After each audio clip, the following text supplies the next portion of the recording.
At kapag ganito na nga yung itsura niya, pwede na nga maglagay ng bagoong. At syempre, wala ako ibang gagamitin kundi itong Miss D Gourmet bagoong. Saktong-sakto dahil meron pa nga ako ditong stock ng regular variant nila. At ito talaga yung pinaka-suitable na gamitin dito nga sa ulam na lulutuin ko. Pero kung ang bet nyo naman yung medyo manamis-namis, pwedeng-pwede yung sweet and spicy at yung extra hot naman kapag gusto nyo ng maanghang. Pero yung regular nga ang hinalo ko dito sa pork na niluluto ko dahil lalagyan ko pa nga to ng ceiling green at ito na nga yung magpapaspicy dito. At sa totoo lang, ingat na ingat pa nga ako masunog yung ilalim nito kanina pero ang ending, dun din naman pala papunta.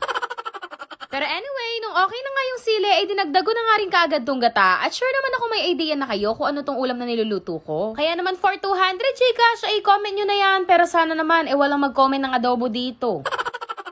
At ayun na nga, after ko nga tumalagyan ng gata at konting sabaw, tinakpan ko lang din muna for 5 minutes para nga mapakulo muna at mapalambot pa ng husto yung baboy. After nga nun, chinek ko na ulit at dahil medyo malapot na nga to, wala nang tikim-tikim at sumandok